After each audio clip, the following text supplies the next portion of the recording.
It's the radio guy, Dr. Mike Prince. Welcome to another episode of the Mike Prince Show. It is our mission to try to bring you some news you could use. Today is no exception to that rule. You can follow me on Twitter at the Mike Prince Show. The YouTube channel is the Open Mic Broadcast Network.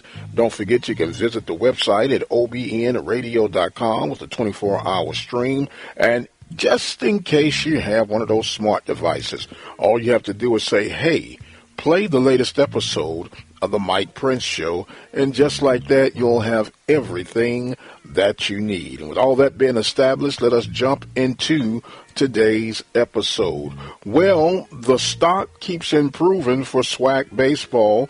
Congratulations. Of course, we mentioned to Jose Vasquez of the Alabama State Hornets, but we got to extend that congratulations to Omar Johnson of Jackson State and John Hernandez of Bethune-Cookman. They all three have been added to the coaching staff for the US of A, and that is extremely exciting, gratifying, and a proud moment for the Southwestern Athletic Conference. And if I be who I am, isn't it ironic that it's all Eastern coaches leading the way? Not to say that it's a bad thing that there's no Western coaches involved, but when we looked at the success of the baseball campaign for 2023, the East surely did rise to the occasion when you go to schedule pairing and just overall success on and off the diamond. So congratulations to those three young men and their quest to strive for excellence on the baseball diamond.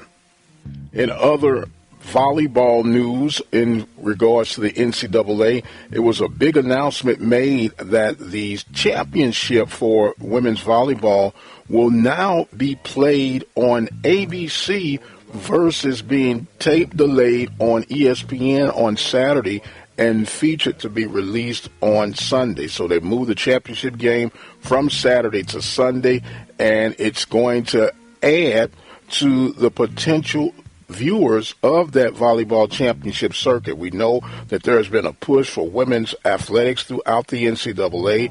The basketball tournament was a major success, and the softball tournaments were blowing people's mind. So now they're going to add just a little bit more by extending volleyball championships from Saturday to Sunday. That is a huge move, as we say, for the overall acceptability of women's athletics in the collegiate levels. And we bring all that up because we know that volleyball is just around the corner to start this 23 fall campaign.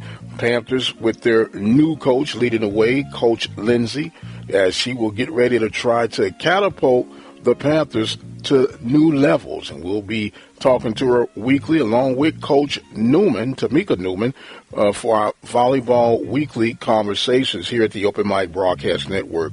We're truly, truly excited about the growth that's going on, not only in the world of PV athletics, but in the world of the Open Mic Broadcast Network. As you know, we've been serving this community since 2002 in faith and athletics, providing coverage for the Prairie View A&M University Panthers, the Southwestern Athletic Conference, and our local communities. We are marking our calendars for September 1st, where you can be a part of our movement. We have our annual Listening Partner campaign. We're asking all of those that could and would to join us with an annual donation of $60. That's only 17 cents a day, $5 a month, to help us with our exclusive interviews, selected games that will be broadcasted throughout the course of the year. So be sure to visit that website at obnradio.com. Click on the donation button in the Open Mic Broadcast Network section and become a listening partner today. In response to a show we did this past week, a lot of you responding to our budget breakdown of the conference and how the students are carrying everything. But the question is this: why are the students not showing up? What can we do to change that? You would think that if you're already taking the money, the least you could do is show up and have a grand old time at the ball games, but we'll try to figure it out and dig a little bit deeper. And if we can, we'll get an expert or two to help try and explain why we have what we have. And one little special note, this is not just a HBCU thing. This is an FCS thing, and for the most part, an FBS problem as well. So we'll try to measure out what's going on. But what we did get from the surface is that there are 3 contributing factors that people are still not coming to the games as they used to. And let us not forget, we are not that far removed from the COVID era. COVID-19 struck havoc across the world, and that was the number one reason that people are still somewhat leery of showing back up to the games. Another contributing factor that was brought up in the little scratching of the surface that we were doing thus far was that with the emergence of FCS programs stepping up to FBS, they just don't have the numbers to fill the gap for attendance on the next level. And believe it or not, the third reason that is contributing to a lack of attendance is because it's just simply easier for people to watch the games at home with all the streaming platforms that are available and the TV contracts they're paying all this money for. The people are saying, hey, instead of going out there and hassle with all the crowds, I'll watch it at the comforts of my home. Now, with all that being said, the attendance has declined for 7 consecutive years.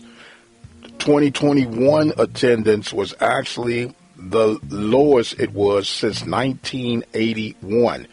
And we got to go back to the fact that so many games are being streamed and so many games are being on television that there's an oversaturation, and people are going like, why would I even bother going out in the elements?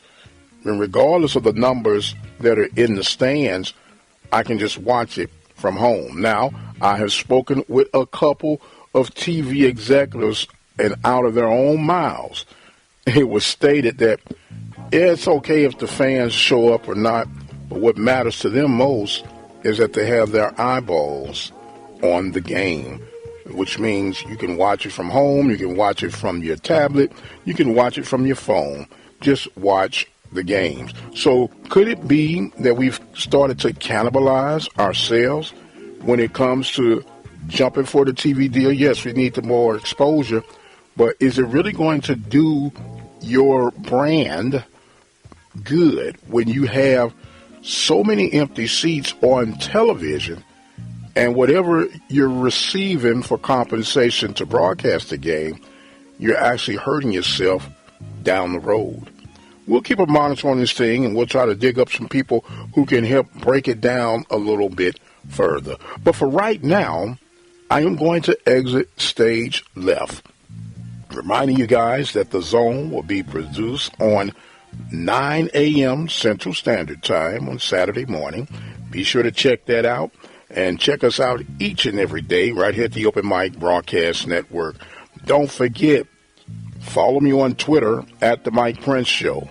Subscribe to the YouTube channel at the Open Mic Broadcast Network. Hit the bell notification. That way you'll never miss anything that's being presented here at the Open Mic Broadcast Network. I am the radio guy, Dr. Mike Prince.